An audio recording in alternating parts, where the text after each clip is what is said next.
येवल्यात रमजान ईद निमित्त नमाज पठण हिंदू बांधवांनी दिल्या शुभेच्छा। येवल्यात ईद उल फितर अर्थात रमजान ईद उत्साहाच्या वातावरणात साजरी करण्यात आली। यावेळी शहर काझी सलीमुद्दीन मिसबाही यांच्या उपस्थितीत मोठ्या संख्येने मुस्लिम बांधवांनी ईदगाह मैदानावर सामुदायिक नमाज पठण केले। यावेळी नमाज पठणानंतर एकमेकांची गळा भेट घेत ईदच्या शुभेच्छा देखील यावेळी देण्यात आल्या। हिंदू बांधवांनी देखील मुस्लिम बांधवांना ईद निमित्त शुभेच्छा दिल्या।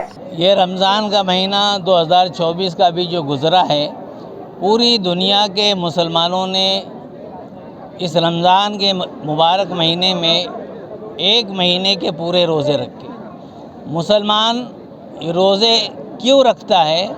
इसलिए कि ये अल्लाह का हुक्म है, जो उसने अपनी किताब कुरान में ज़िक्र फरमाई है कि शहर रमज़ान अल्लज़ी उन्ज़िल फ़ीहिल कुरान हुदल लिन्नास व बय्यिनातिम मिनल हुदा, कि रमज़ान का वो महीना है जिसमें ये पवित्र कुरान अवतरित हुआ और ये पूरे जग के लिए एक मार्गदर्शन है कि उसी के मुताबिक अगर जग चलता है तो उसके अंदर अमन और शांति आ सकती है। तो इतनी बड़ी किताब जो दुनिया के अंदर अमन लाए, इंसान को इंसान बनाकर जीने का सलीका सिखाए, उसकी खुशी के अंदर अल्लाह ने मुसलमानों पर 30 रोज़े फ़र्ज़ किए कि ये 30 रोज़े आपको रखने हैं और उसी के हुक्म के मुताबिक उसी ईश्वर का पालन, उसके आज्ञा का पालन करते हुए एक मुसलमान जो है रोज़े रखता है और वो अपनी जो है तपस्या और अपनी जो है कठिनाई को बर्दाश्त करता है। इसके लिए 30 रोज़े वो रखे जाते हैं कि इसके ज़रिए से हमारा रब जिसने दुनिया के मार्गदर्शन के लिए जो किताब अवतरित की है मोहम्मद पैगंबर सल्लल्लाहु अलैहि वसल्लम पर, उसकी खुशी में ये रोज़े रखे और इसीलिए मुसलमान ने रोज़े रखे। और आज का ये ईद का दिन जो है वो इस बात की पहचान होती है कि अब रोज़े मुकम्मल हुए, अब अफ्तार के मानी रोज़ा छोड़ने के भी हैं कि अब यह रोज़े का महीना ख़त्म हुआ और अब मुसलमान जो है 11 महीने आराम से खा सकता है।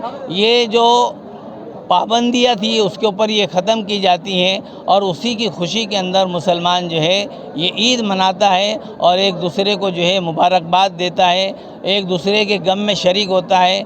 सदक़े फ़ित्र जो कहा जाता है कि मुसलमान जो दान पुण्य का काम करते हैं, कि इस रोज़े की हालत में बहुत सारे काम मुसलमानों से ऐसे हो जाते हैं जो खुदा को नाराज़ करने वाले होते हैं। तो ये सदक़े फ़ित्र देकर जो गरीब लोग जिनके पास पैसा नहीं होता है वो इस खुशी में शरीक रहें, इसके लिए मुसलमान इस दिन जो है बहुत ज़्यादा दान पुण्य करते हैं और उसी के लिए ये ईद का दिन रखा गया है। ईद का मतलब बार बार आना और खुशी के भी हैं, तो इसीलिए मुसलमान इस दिन को जो हर साल आता है वो खुशी मनाते हैं। यही मकसद जो है, ये पैगाम है ये कुरान का और यही मैसेज है। बात पढ़ी गई और आपस में सब मिल कर के भाईचारे को आम किया गया और मैं इस मौके पर तमाम न्यूज़ चैनल के नाज़रीन को मुबारकबाद पेश करता हूँ कि ईद उल फित्र आप सबको मुबारक हो।